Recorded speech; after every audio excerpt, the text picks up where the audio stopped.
shit, guys! Fire our shit!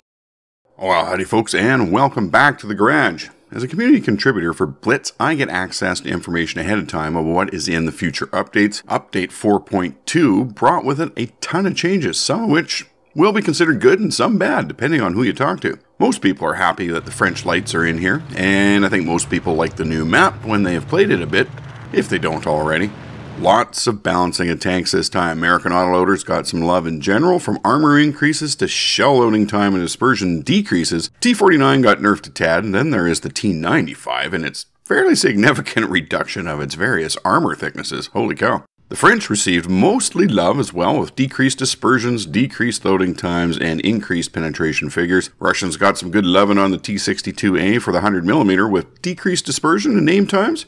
Object 268 sees decreased dispersion while on the move, and the M64 152mm gun we have increased gun traverse angles and better gun depression. The Germans did not fare so well for the most part. The Grill 15, the Waffenträger, Panzer IV, and the Borsig all suffered under the nerf hammer, overall having their effectiveness reduced with things like reduced hit points, traverse angles, top speeds, engine power, penetration, and rates of fire, just lowering across the board almost.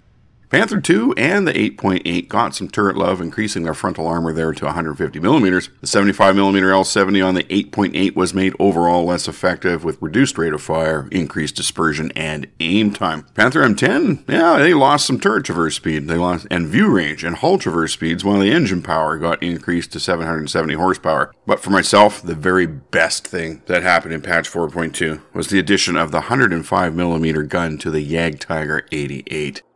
Guess we'll have to call it the Jagdtiger 8.8 und 105 now, I guess. But seriously, this gun gives the tank new life, making it very competitive at tier 8. You weren't seeing them out in battles much for quite a while now, and that's because they didn't punch hard enough. Nobody was scared to drive out in front of the 88mm with its 220 alpha. But now, with the 105mm and its 10 plus rounds per minute and 310 average damage, people are far less willing to expose themselves to this baby.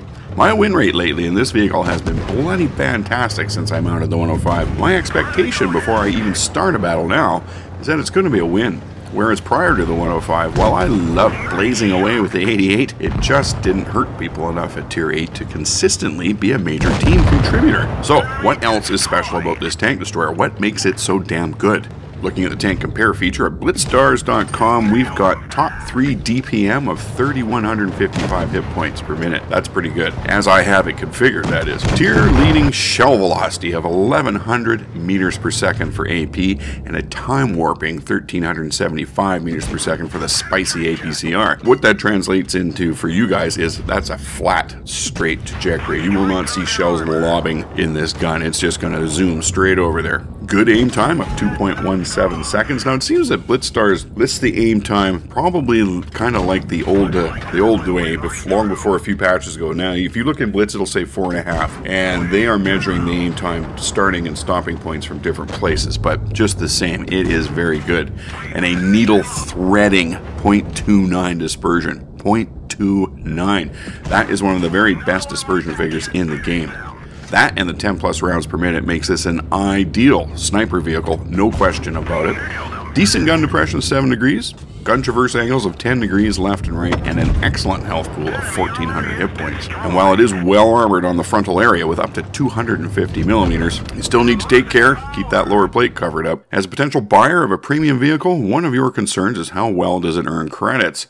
This vehicle knocks it out of the park with 171% credit coefficient, by far the best of the tier 8 TDs. In my opinion, if you like playing turretless TDs and you are looking for a good tier 8 premium, you cannot go wrong with this tank as it stands right now. I hope and pray that Wargaming will leave this one alone and not fiddle with the gun. This thing has become way too much fun to play. Well folks, there you have it. If you enjoyed this video, please leave a like down below. If you really enjoyed this video, hit the subscribe button. Let me know in the comments. As well, be sure to visit my social media pages, both on Facebook and Twitter. This is where I post info that, well, not belonging in a video, it's worth taking a look at. I would also like to give a shout out to my Patreon supporters. You folks are making a huge difference for me. If you like what I do and enjoy the community all of us humans are building, please consider supporting the mission via my Patreon page. There are quite a few options with varying levels of support. Maybe one of them will suit you. Links to all things in the video description. Alright folks, thanks very much for stopping by and watching. I'll catch you next time.